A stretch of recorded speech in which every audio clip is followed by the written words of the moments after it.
పరిశుద్ధ లేఖన భాగాల్లో నుంచి కొద్ది నిమిషాలు దేవుని వాక్యాన్ని మనము ధ్యానము చేసుకునేదాము. అందు నిమిత్తమై సామెతల గ్రంథములో నుండి 6వ అధ్యాయములో నుండి 6వ వచనము నుంచి 11వ వచనము వరకు మన మధ్యలో ఉన్న తల్లి గారు శాంతకుమారి గారు చదివి వినిపిస్తారు.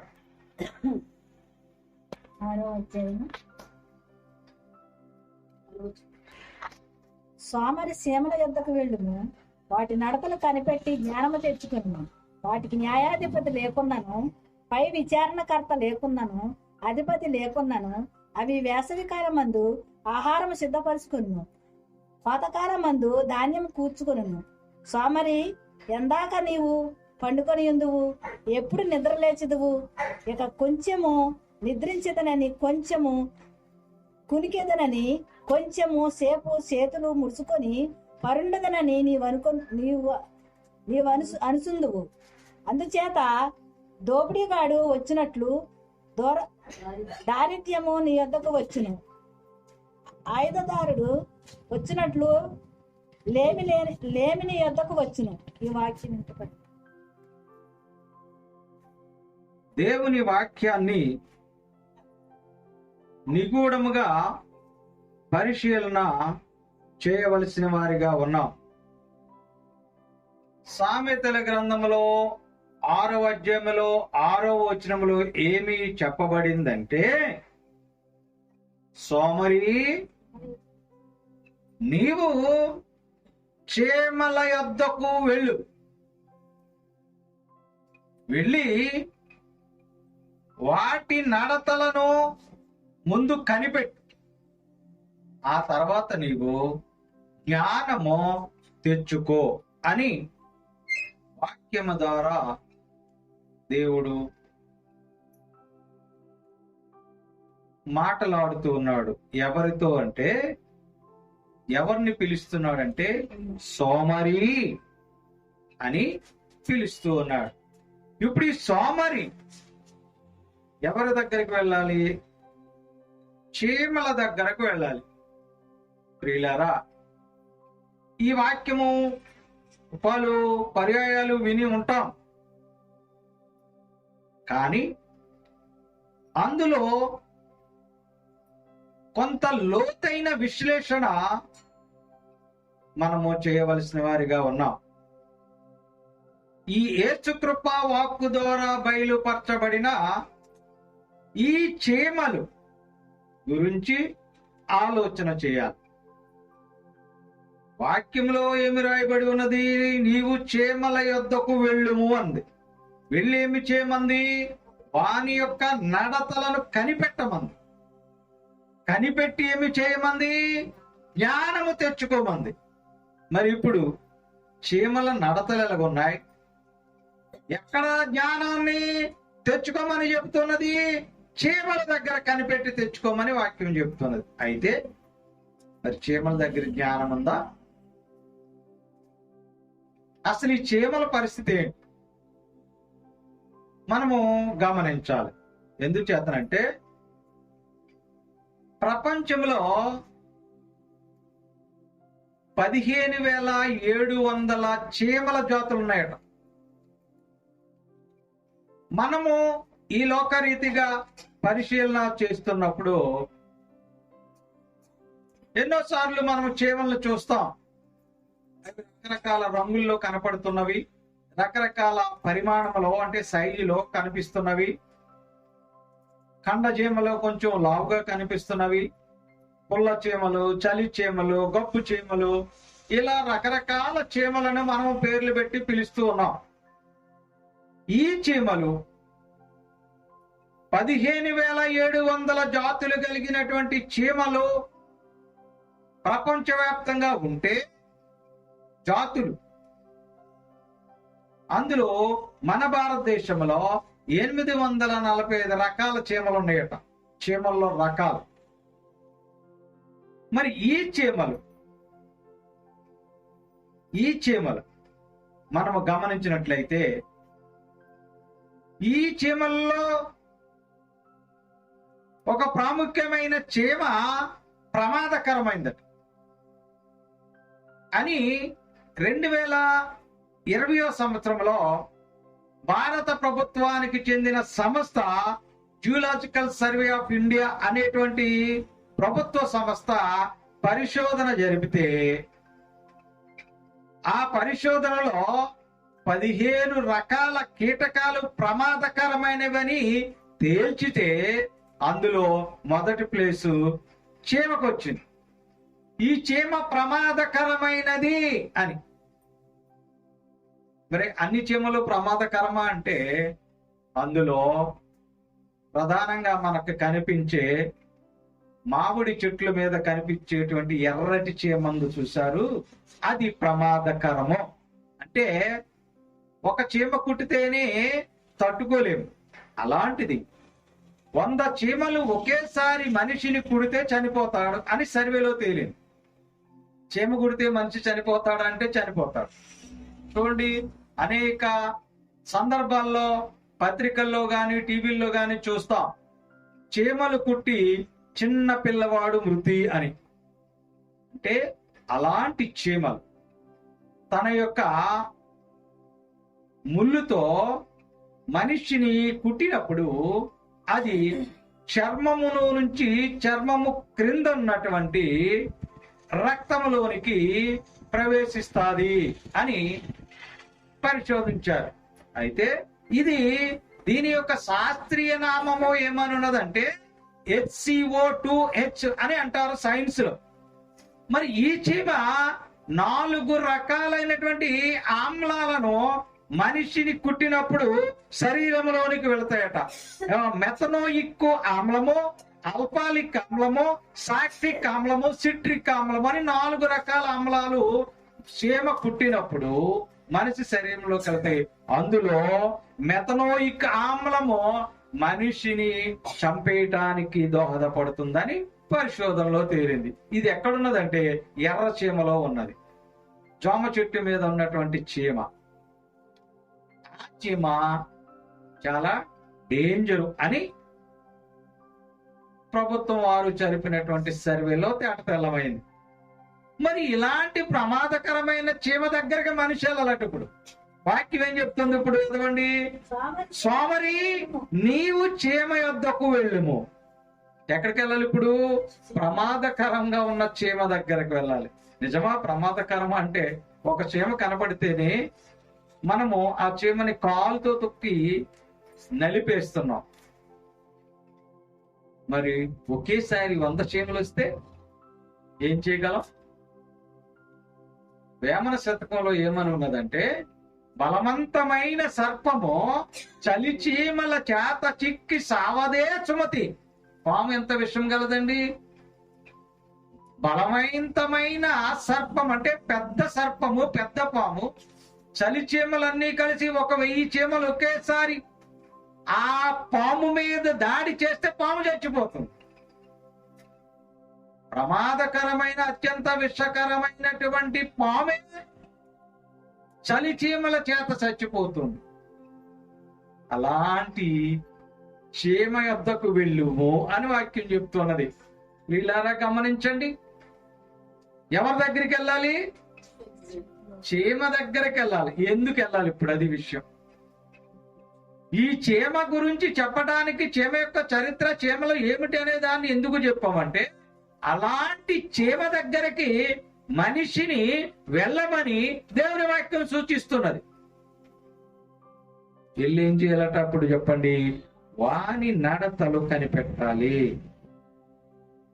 కనిపెట్టి జ్ఞానాన్ని మనిషి తెచ్చుకోవాలి. మరి మనిషికి జ్ఞానము లేదు గనక దేవుని వాక్యం చెప్తున్నది, చీమ దగ్గరికి వెళ్ళి నీవు అది ఎలా నడుస్తుందో తెలుసుకుని నీవు జ్ఞానం తెచ్చుకో అని దేవుని వాక్యం మనకి సూచిస్తుంది, బోధిస్తుంది. ప్రియులారా, మరి ఇప్పుడు చీమ నడతలను కనిపెడుతున్నారా? చీమ ఎలా నడుస్తుందండి? చీమ ఎలా నడుస్తుంది? మనిషి ఎన్ని రోజులు బతుకుతున్నాడండి? ఒక మనిషి ఎన్ని రోజులు బతుకుతాడు? మనం చూస్తాం కదా కీర్తన గ్రంథంలో 70 సంవత్సరాలు, ఇంకా అధిక ఆయుష్ ఉంటే 80 ఆయాసము దుఃఖమే, నడవలేడు. చీమ 60 రోజులకు మించి బ్రతకదు. దాని యొక్క జీవిత కాలము 60 రోజులు. చీమ అంటే 2 నెలలు. మరి ఇలాంటి చీమ అది కుడితేనే బాధేస్తుంది, అది దాడి చేస్తే విషము జిమ్మితే మనిషి చనిపోతున్నాడు. అలాంటి చీమ దగ్గరకు వెళ్ళి దాని నడకను కనిపెట్టు. ఎలా నడుస్తుంది చూడండి. మానవుని యొక్క నడకను, మానవుని యొక్క నడతను దేవుడు కూడా గమనిస్తున్నాడు. కానీ వాక్యం ద్వారా మనకేమో చెప్తున్నాడు. ఇప్పుడు దేవుడు మనకు కనిపించడం లేదు కనుక వాక్యం ద్వారా దేవుడు మనకు చెప్తున్న మాట, మీరు చీమ ఎలా నడుస్తుందో చూడండి.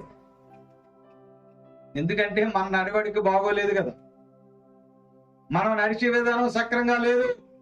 అందుచేత మనము చీమ ఎలా నడుస్తుందో చూడండి. చూసి ఈ మానవుడు, ఈ మనిషి జ్ఞానాన్ని తెచ్చుకోమని వాక్యం చెప్తుంది. ఇప్పుడు ఈ చీమ ఎలా నడుస్తుందో చూద్దామా. చీమ ఎలా నడుస్తుందో చూద్దాం. అంటే ఎప్పుడు మేము చూడలేదండి చీమని, మేము ఎప్పుడు గమనించలేదండి చీమని. నిజమే, కానీ అది వెళుతున్నప్పుడు చూసాం. కానీ అది ఎలా వెళ్తుంది ఇప్పుడు గమనించాలి. వాక్యం ఏం చెప్తుంది? గమనించమంది. వాని నడతను, దేని నడతను? చీమ యొక్క నడతను గమనించండి. చాలా సార్లు చూసాం కానీ ఇప్పుడు గమనించలేదేమో. ఇప్పుడు గమనించాలి. చూద్దాం అది ఎలా నడుస్తుందో పరిశీలన చేద్దాం. చూడండి, సామెతల గ్రంథము 30వ అధ్యాయంలో 25వ వచనం చూడండి. సామెతల గ్రంథంలో 30 అధ్యాయంలో చీమలు బలము లేని జీవులు. చాలు. చీమలు ఎలాంటివంట? బలము లేని జీవులు. ఏలితో నొక్కి, ఏలితో నలిపేసే చీమలవి. అవి చాలా చిన్ని జీవులు. ఒరే, వాడు నీకంటే చిన్నవాడు, వాడు ఎలా చదువుతున్నాడో చూసావా? వాడు ఎలా ఉద్యోగం చేస్తున్నాడో చూసావా? వాడు ఎలా బ్రతుకుతున్నాడో చూసావా అని మన పిల్లలను అన్నామనుకోండి, ఒకళ్ళతో పోల్చి నన్ను చెప్తావేంటి అంటారు. ఎందుకు? నీకంటే చిన్నవాడు బాగుపడుతున్నాడు కదా, మరి నువ్వు ఎందుకు బాగుపడటం లేదని పెద్దలు అనిటే తట్టుకోలేరు. మరి ఇప్పుడు బలహీనంగా ఉన్న చీమలు, బలము లేని చీమలు, స్వల్ప జీవుల దగ్గరికి మనలను వెళ్ళమని దేవుడు చెప్తున్నాడు. చూడండి, దావీదు గారు కూడా చిన్నవాడే కదా. సమూయేలు గారు మొదటి పుస్తకంలో 17వ అధ్యాయంలో మనము గమనిస్తే సమూయేలు గారు దావీదు ఎలాంటి వాడంట? చిన్నివాడు. నీకు బలము చాలదు, నీవు బాలుడవో. దావీదు గారు ఎలాంటి వాడండి? చిన్న పిల్లవాడు, బాలుడు. గొలియాతుతో యుద్ధము చేయటానికి నీకు బలం ఎక్కడదరా? ఆయన చూస్తే 6 మూలల బాణుడున్నాడు. నువ్వెంతున్నావో? నువ్వు వెళ్ళి యుద్ధం చేస్తావా? నువ్వు బలం లేనోడు కదా, నువ్వు చిన్నపిల్లోడు కదా అని అంటాడు. మరి చిన్నపిల్లోడు ఏం చేశాడు? చిన్న పిల్లవాడు గొలియాతు, బలాఢ్యుడైన గొలియాతుని చంపేశాడు. అందుచేత వాళ్ళు చిన్నవాళ్ళని, వాళ్ళు తక్కువ వాళ్ళని, వాళ్ళకు బలము లేదని, వాళ్ళకి డబ్బు లేదని ఎవరిని మనము తోలనాడకూడదు. ఇక్కడ బలము లేని వాడైనటువంటి దావీదు గొలియాతును చంపేశాడు. ఈ బక్క జీవులుగా ఉన్నటువంటి చీమలు, బలము లేని చీమలు ఏకమై బలవంతమైన సర్పాన్ని చంపగలిగినవి. ఇవి చిన్నవి. ఏమిటి? చీమలు చాలా చిన్నవి. ఒకటి.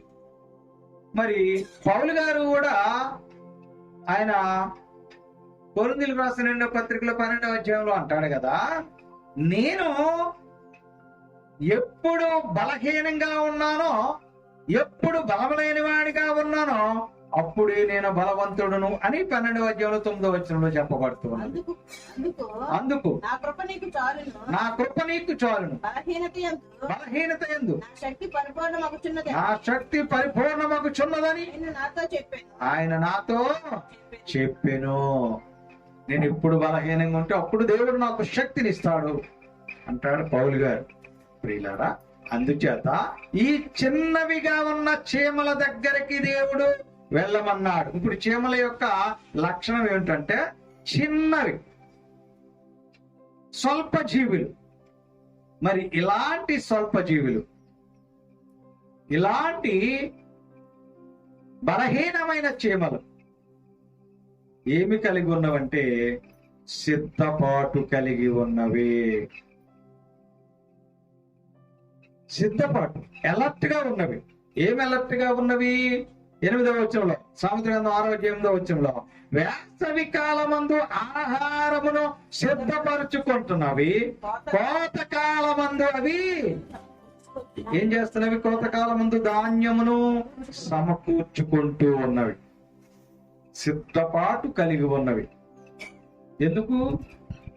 వర్షాకాలం వచ్చింది అనుకోండి, ఆ వర్షానికి చీమలు బయటకు వస్తే ఏమైపోతాయి? కొట్టుకుపోతాయి. అందుకని వేసవకాలం మాత్రమే అవి తన ఇంటిలో నుంచి బయటకు వస్తాయి. మరి చీమలకి ఇల్లు ఎక్కడుంది? ఇల్లుందా చీమలకి? చీమలు చాలా నాణ్యమైన కట్టడాలను కట్టుకున్నాయంట భూమి లోపల. శాస్త్రవేత్తలు పరిశీలన చేస్తే చీమలు కట్టుకున్న ఇల్లు ఇంజనీర్ కూడా కట్టలేరు అన్నంతగా ఉంటాయట లోపల. ఏ చీమకి ఆ చీమకి ఒక గది కింద కట్టుకుంటాయట. ఈ కట్టుకుని వేసవకాలం అందులోంచి బయటకు వచ్చి ఆహారాన్ని సమకూర్చుకుని అందులోకి తీసుకెళ్లి దాచుకుంటాయి. వర్షాకాలం బయటికి రావు. ఆ లోపల నుండి ఆహారాన్ని తినటానికి సమకూర్చుకుంటాయి. అంటే ఇప్పుడు ఏమిటి? అవి ఏమి చేస్తున్నవి? సిద్ధపాటు కలిగి ఉన్నవి. చూడండి, బుద్ధి గల కన్యకులు, బుద్ధి లేని కన్యకుల గురించి మనము చదువుతున్నప్పుడు మత్తయి సువార్త 25వ అధ్యాయంలో చెప్పబడుతుంది. 5 మాత్రమే సిద్ధపడి ఉన్నారు, 5 మాత్రము సిద్ధపడి లేరు.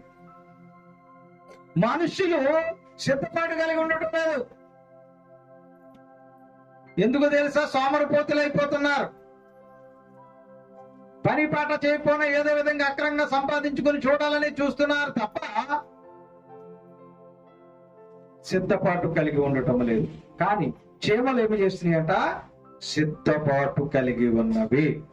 మరి ఈ చీమలు 3వ లక్షణం ఏంటంటే ఐక్యంగా ఉంటాయి. ఎలాగుంటాయండి? ఐక్యంగా ఉంటాయి. చీమలు వెళుతున్నప్పుడు ఓ చీమటు ఓ చీమటు ఓ చీమటు వెళ్ళదు. మీరు ఎప్పుడైనా గమనించండి, చీమలు ఐక్యంగా ఒకదాని వెంటనే వెళుతూ ఉంటాయి. అంతే తప్ప నేను అటు నువ్విటు అనే ధోరణి కాకుండా చీమలు ఎలాగుంటున్నాయి అంటే ఐక్యంగా ఉంటున్నాయి. అవి దేవుని వాక్యాన్ని ఫాలో అవుతున్నాయండి. 133వ కీర్తనలో 1వ వచనంలో చెప్పబడుతున్నది, సహోదరులు ఐక్యం ఉండుట ఎంత మేలు ఎంత మనోహరం అని చెప్పబడుతున్నది. కానీ చీమలు ఐక్యంగా ఉంటుంది, మనుషులు ఐక్యంగా ఉండటం లేదు. చీమలు సఖ్యత కలిగి బ్రతుకుతున్నాయి, మనుషులు మాత్రం ఘర్షణలు కలిగి బ్రతుకుతున్నారు. వాక్యాన్ని బట్టి చీమలు ఏం చేస్తున్నాయి? ఐక్యంగా ఉంటున్నాయి. సహోదరులు ఐక్యంగా ఉండుట ఎంత మేలు ఎంత మనోహరం. అది మేలు. కానీ కలిసి ఉంటున్నారా? సహోదరులు ఐక్యత కలిగి నివసించుట ఎంత మేలు ఎంత మనోహరం. మరి ఐక్యంగా ఉంటున్నారా? ఒక తల్లి కడుపును బిడ్డనే పెట్టలే ఐక్యంగా ఉండడం లేదు. మరి ఒక ఊర్లో ఉన్నవాళ్ళు, ఒక వీధిలో ఉన్నవాళ్ళు, ఒక మండలంలో ఉన్నవారు, ఒక జిల్లాలో ఉన్నవారు, ఒక రాష్ట్రంలో ఉన్నవారు ఐక్యంగా ఉంటున్నారా? అన్నదమ్ముల మధ్య ఐక్యత లేదు, అక్క చెల్లెల మధ్య ఐక్యత లేదు, తోటికోళ్ల మధ్య ఐక్యత లేదు, వదిన మరదల మధ్య ఐక్యత లేదు, భార్యాభర్తల మధ్య ఐక్యత కనపడటం లేదు, బిడ్డలకు తల్లిదండ్రులకు మధ్య ఐక్యత కనపడటం లేదు. కానీ చీమలు ఐక్యంగా ఉన్నవి కనుక మీరు వెళ్ళి దాన్ని చూసన్నా నేర్చుకోండి అని వాక్యం చెప్తుంది. 3వ లక్షణం చూసాం. 4వ లక్షణాన్ని మనం గమనించినట్లయితే చీమలకి ఎవరన్నా రాజు ఉన్నారండి? 7వ వచనంలో వాటికి న్యాయాధిపతి లేడు, వారిపై విచారణకర్త లేడు, అధిపతి లేడు. సామెతల గ్రంథం 6వ అధ్యాయం 7వ వచనంలో వాటికి న్యాయాధిపతి లేడు, విచారణకర్త లేకున్నాను, అధిపతి లేకున్నాను. చాలా. మరి ఈ చీమలకి ముఖ్యమంత్రి గారు, ప్రధానమంత్రి గారు ఉన్నారా? సుప్రీంకోర్టు, హైకోర్టు ఉన్నదా? పోలీస్ స్టేషన్ ఉన్నదా?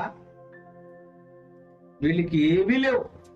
కానీ వీళ్ళు ఎలాగున్నారంటే క్రమశిక్షణ కలిగి ఉన్నాయి ఈ చీమలు. ఒకే లైన్ లో వెళ్ళటమే తప్ప లైన్ తప్పి నడిచినటువంటి దాఖలాలు మనకు కనపడవు. పిల్లలు చీమలు లైన్ గా వెళుతున్నప్పుడు పిల్లలు వాటిని చెదరగొట్టడానికి మధ్యలో చిన్న చీపురు పుల్ల ముక్క పెట్టి చూస్తూ ఉంటారు ఆడుకునే పిల్లలు. అప్పుడు ఆ పుల్ల పెట్టినప్పుడు చీమలు అటు ఇటు చెదిరిపోతాయి, మళ్ళీ ఎదరికెళ్ళి మళ్ళీ లైన్లోకి వెళ్ళిపోతాయి. కారణం వాటికి క్రమశిక్షణ తెలుసు. మరి మనకి పోలీసులు ఉన్నారనే భయం లేదు, మన మీద నాయకులు ఉన్నారనే భయం లేదు, మన మీద అధికారులు ఉన్నారనే భయం లేదు, మన మీద ప్రభుత్వం ఉన్నదనే భయం లేదు. ఎవరు ఇష్టం వచ్చినట్టు వారు బ్రతుకుతున్నారు, విచ్చలవిడిగా జీవిస్తున్నారు. చట్టము శిక్షిస్తుందని తెలిసినా తప్పుని మారటం లేదు.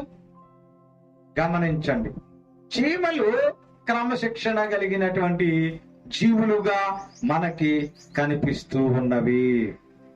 మనము ఆలోచన చేస్తే 10వ వచనములో మనము గమనించినట్లయితే ఇక కొంచెం చదవండి. కొంచెము నిద్రించేదనని, కొంచెము కునికెదనని, కొంచెము సేపు చేతులు ముడుచుకొని పరుండేదనని నీవు అనుకుంటున్నావు. కానీ చీమలు అనుకోవటం లేదు.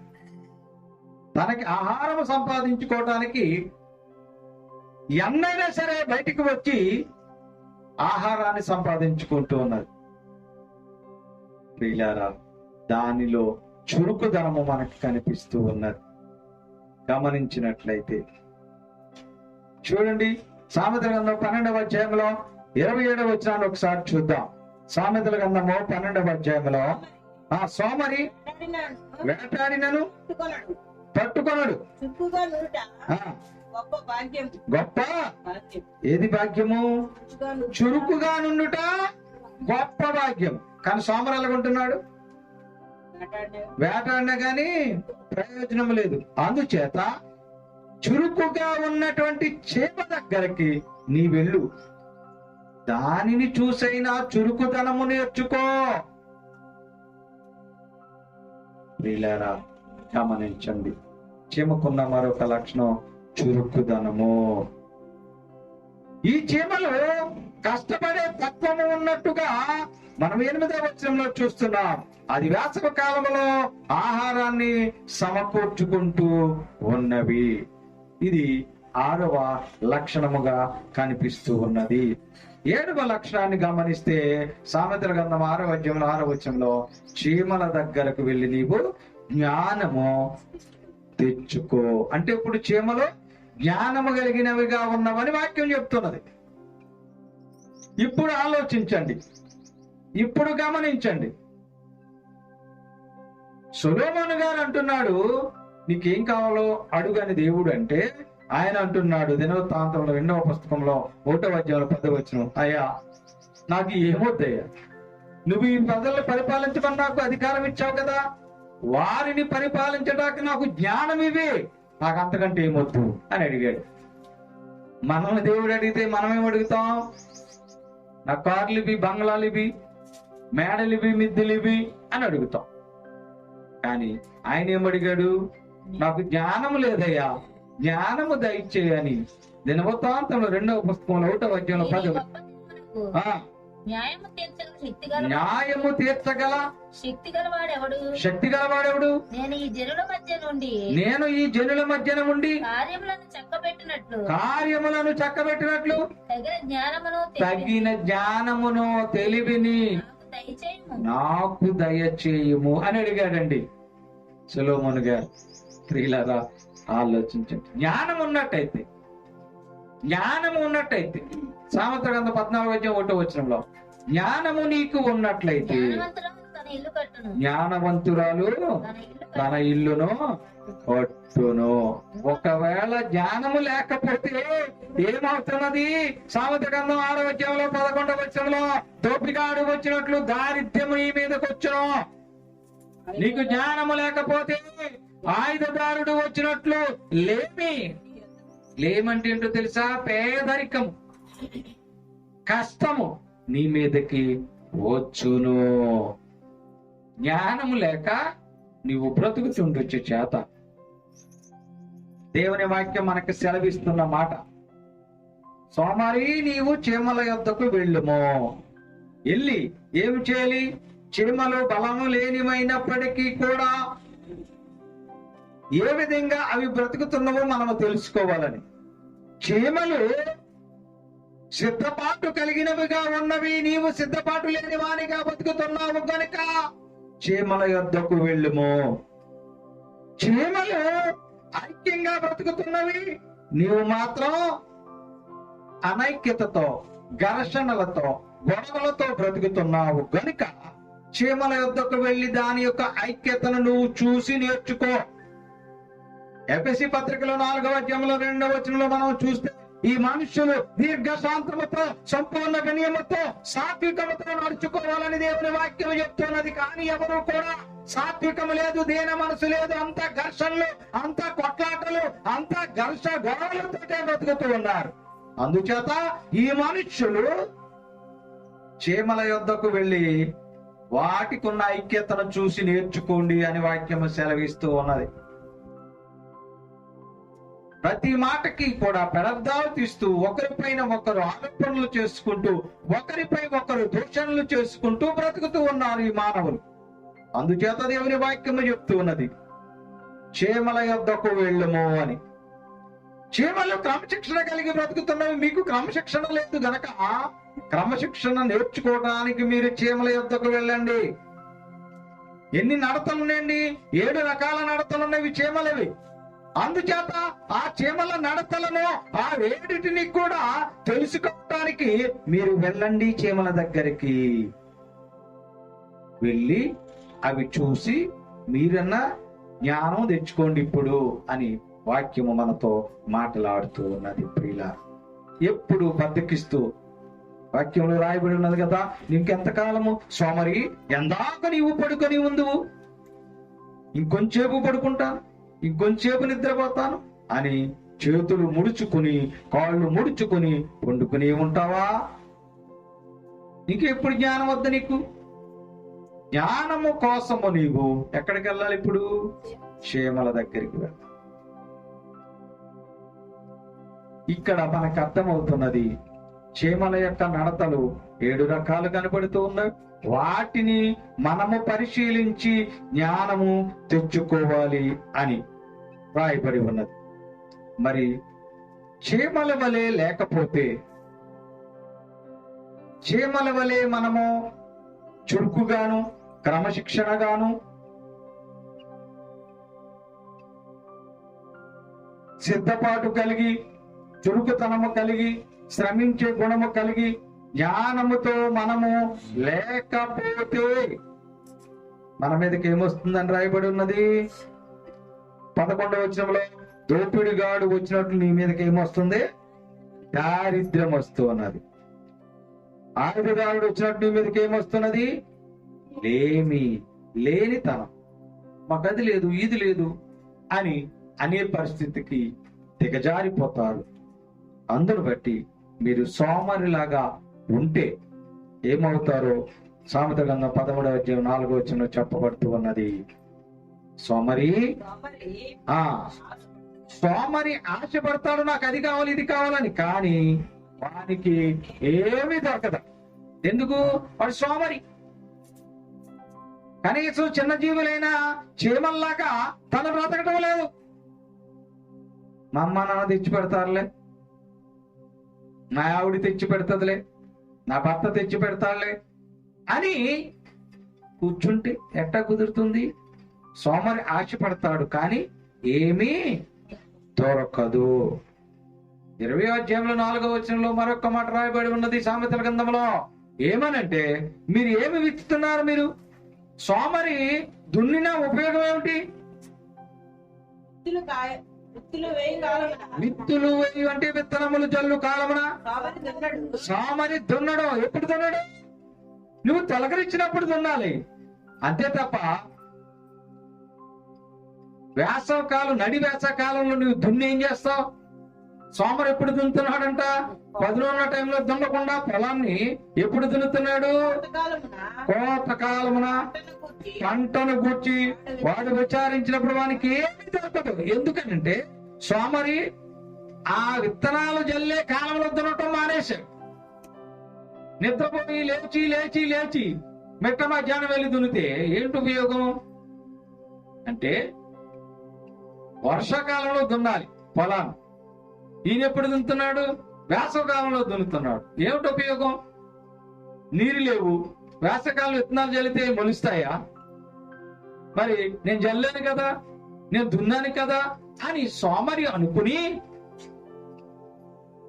అయ్యో నాకు పంట నా మొక్కలు మొలకెత్తలేదేంటి, అయ్యో నా పంట కాయలేదేంటి అనుకుంటే ఏమిటి ఉపయోగం? అదే వాక్యం సెలవిస్తూ ఉన్నది. దున్నవలసిన టైంలో దున్నాలి. నువ్వు సోమరిలాగా నిద్రపోయి ఆ పదునున్న టైంలో మానేసి పొలాన్ని ఎప్పుడు పడితే అప్పుడే దున్ని విత్తనాలు దొరుకుతున్నాయి కదా మార్కెట్ లో తీసుకొచ్చి జల్లేస్తే పండిపోతావా? మొలకెత్తుతావా? ఆ వెంటకి ఎండిపోతావు. స్త్రీలారా ఆలోచించండి, ప్రియ సంగమా, ప్రియ విశ్వాసులారా గమనించండి. యేసు కృపా వాక్కు ద్వారా మీరందరూ పరిశీలన చేయండి. సోమరిలాగా మనం బ్రతుకుతున్నామేమో, సోమరిలాగా జీవిస్తున్నామేమో. దీన్ని బట్టి మనము చీమల వద్దకు వెళ్ళాలి. వెళ్ళకపోతే చీమల దగ్గరకు వెళ్ళి చీమలకున్న చురుకుదనము గాని, చీమలకున్నటువంటి క్రమశిక్షణ గాని, చీమలకున్నటువంటి ఐక్యత గాని, చీమలకున్నటువంటి ఆ యొక్క కష్టపడే తత్వాన్ని గాని, చీమలకున్న జ్ఞానాన్ని గాని నీవు అలవర్చుకోకపోతే ఏమవుతావో సామెతల గ్రంథం 10వ అధ్యాయం 4వ వచనంలో చెప్పబడుతున్నది. ఏమన్నా తెలుసా? బద్ధకముగా పనిచేసేవాడంట, బద్ధకముగా పనిచేయవాడు దరిద్రుడైపోతాడట, శ్రద్ధ గలవాడు ఐశ్వర్యవంతుడు ఒకడు. మరి ఇప్పుడు ఈ సోమరి బద్ధకంగా పడుకుని ఏ పని చేయకుండా, సకాలంలో పంటకు విత్తనాలు నాటకుండా నీకు పంట చేతికి రావాలంటే ఎలా వస్తుంది? జీవితంలో కూడా అంతే. ఇప్పుడు ఉద్యోగ పరీక్షలు ఉన్నాయండి. ఉద్యోగ పరీక్షలకు నోటిఫికేషన్లు పడినప్పుడు వాటికి సిద్ధపడి పరీక్షలు రాయాలి. నాకు ఉద్యోగం రాలేదు, నాకు ఉద్యోగం నువ్వు పరీక్షకు అప్లై చేయాలి, సిద్ధపడాలి, పరీక్ష రాయాలి. అయ్యో నేను ఇంత చదివేసా నాకు ఉద్యోగం రాలేదు అని అంటే ఎలా? మరి బద్ధకముగా పనిచేయువాడు దరిద్రుడగును. అందుకే నువ్వు దరిద్రుడు కాకుండా ఉండాలి అంటే నీ బద్ధకాన్ని వదలాలంటే నీ సోమరతనాన్ని వదలాలి. ఆ వదలాలంటే నీ ఇప్పుడు సోమరిగా బతుకుతున్న నీవు చీమల యొద్దకు వెళ్ళాలి. చీమల యొద్దకు వెళ్ళి చీమల నడవడికను నువ్వు గమనించాలి. చీమ నడవడికను గమనించి ఏం తెచ్చుకోవాలి? నీవు జ్ఞానము తెచ్చుకోవాలి. ఈ వాక్యము మనకి సెలవిస్తున్నది. ప్రియమైన సంగమా, ప్రియమైన విశ్వాసులారా, ఈ చీమలను అవి చిన్నవి కదా అని తోలనాడకండి. చీమలు మనము చిటికిన వేలుతో నలిపి చంపేగల అత్యల్ప జీవిగా ఉన్నది కదా అని మనము నిర్లక్ష్యము చేయకండి. వాటిని చూసి మనము నేర్చుకోవాలని వాక్యము సెలవిస్తున్నది. ప్రియమైన సంగమా, ప్రియమైన విశ్వాసులారా, దేవుని వాక్యము మనందరితో మాట్లాడుతున్నది. నీ దరిద్రత పోవాలంటే నీవు బుద్ధిమంతుడుగా ఉండాలి, సోమరిగా బ్రతకకూడదు, జ్ఞానము కలిగి ఉండాలి, చురుకుదనము కలిగి ఉండాలి, క్రమశిక్షణ కలిగి ఉండాలి, ఐక్యత కలిగి ఉండాలి. ఈ లక్షణాలన్నీ చీమల్లో ఉన్నవి గనక మీరు చీమలను చూసి నేర్చుకోవటానికి చీమల దగ్గరికి వెళ్ళండి అని వాక్యం మనకు బోధన చేస్తూ ఉన్నది. కావున ప్రియమైన విశ్వాసులారా, ఇప్పటి వరకు ఒకవేళ మనము బద్ధకస్తులుగా సోమరిపోతులుగా ఉన్నట్లయితే, యేసు కృపావాక్కు వింటున్న వారు ఎవరైనా అలాంటి వారు ఉన్నట్లయితే, ఇకనైనా బద్ధకాన్ని విడనాడి సోమరితనాన్ని పారదోలి చీమలను చూసి నేర్చుకుని మనమందరము ఐక్యంగా బ్రతకాలి, మనమందరము సఖ్యంగా జీవించాలి, క్రమశిక్షణ కలిగిన వారిగా ఉండాలి. చురుకుతనముతో మన యొక్క బ్రతుకును ముందుకు కొనసాగించుకోవాలి, జ్ఞానయుక్తంగా బ్రతకాలి, విచ్చలవిడిగా బ్రతకటము కాదు. అలాంటప్పుడు దేవుడు మన యొక్క ప్రార్థనా మనవులను ఆలకించేవానిగా ఉన్నాడు, మన యొక్క విజ్ఞాపనలను ఆయన గైకొనేవానిగా ఉన్నాడు. కావున ప్రియమైన విశ్వాసులారా, ఇకనైనను అలాంటి వారు ఎవరైనా ఉన్నట్లయితే చీమలను చూసి నేర్చుకుని జ్ఞానము తెచ్చుకొని వారి బ్రతుకును సరిచేసుకుంటూ వారి జీవితాలను మార్చుకుంటూ దేవుడు అనుగ్రహించే దీవెనలకు ఆశీర్వాదాలకు మీరందరూ పాత్రులుగా మిగలాలని మీ అందరికీ తెలియపరుస్తూ ఈ నా కొద్ది మాటలు ముగిస్తూ ఉన్నాను. దేవుడి వాక్యమును మనందరి వినికిడిలో దీవించును గాక. ఆమేన్.